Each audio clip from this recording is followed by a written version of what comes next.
Hi, I'm Craig Phillips. Welcome to my tiling trade tips. In this video, I'm going to show you how to seal 3 different types of tiles.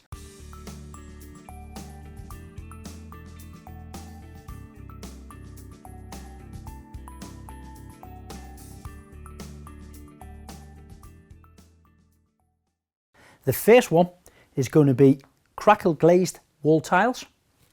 The second one is going to be a natural stone split face tile.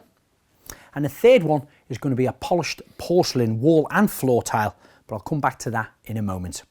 The materials I'm going to be using are MPG sealer, that's for the crackle glazed wall tiles and also the polished porcelain. And the matte stone is for the split face natural stone. Now to apply these, it really is quick and easy. You can use a sponge roller and a tray, or just a bucket with a standard sponge, but don't forget to use your PPE. I'm going to be using safety specs, gloves and a mask. And always check the manufacturer's recommendations to see if it's perfectly suitable for the right type of tile that you have. So give your tin a good shake before you open it and slowly and carefully pour it into your tray. On all tile surfaces, make sure they're clean and dry and you've removed any excessive tile adhesive before you apply your sealer. With crackle glazed tiles, you must seal the surface before you attempt to do any grouting. If it's not sealed beforehand, the grout could stain the actual crackle. After you've applied your sealant, leave for 20 minutes, then buff the surface with a dry cloth. On very porous surfaces, you can apply a second coat after about 4 hours. Then once it's completely dry, it's ready to be grouted. So now for the split face tile. Give the matte stone a good shake and pour it into your bucket. This time I'm applying the sealant on with a sponge due to the texture of the natural stone split face tiles. After 2 hours you can buff the surface with a dust-free cloth.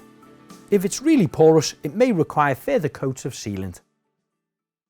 These polished porcelain tiles are suitable for walls and floors. However, not all porcelain needs to be sealed, so do check with your supplier beforehand. But one of the benefits of sealing your polished porcelain tiles is to protect the grout. When grouting, the manufacturers recommend to use a smooth grout on polished porcelain and not a standard grout, as it may scratch the surface. If you have underfloor heating and you require sealing your floor, make sure the heating is turned off, the floor is left to go cold before you apply your sealant. When you're sealing a large smooth area and using a roller, it's wise to apply the sealant on in the motions going up and down and then side to side to get an equal coverage. Now the sealant is dry, I'm ready to apply my grout. Now always check with the manufacturer's recommendations on the drying time of sealant before you start your grout. Once you've mixed your grout, simply apply in between the gaps around all of the tiles. As you can see, I'm applying quite a fair bit of pressure, making sure that that grout is in between every one of the tiles. Whether it's large or small tiles, every gap needs to be filled. You can spread from left to right using your grout and float, making sure there's no gaps or any air bubbles in between the tiles.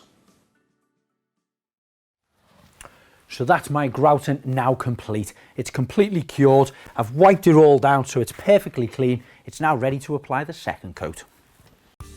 Now this is applied on with the same principles as the first coat. Start by going up and down motions and then side to side, making sure that you cover the whole area and every single tile and its grout. With the split face tile, there isn't really a set way of applying this, just dab it on with your sponge. The smooth porcelain, I tend to go up and down and then side to side. Hopefully I've inspired you to seal your tiles. If you're looking for more inspiration or how-to videos, don't forget to follow us on all social media handles. And if you want to know more about the products we've used, just visit the website tilemountain.co.uk.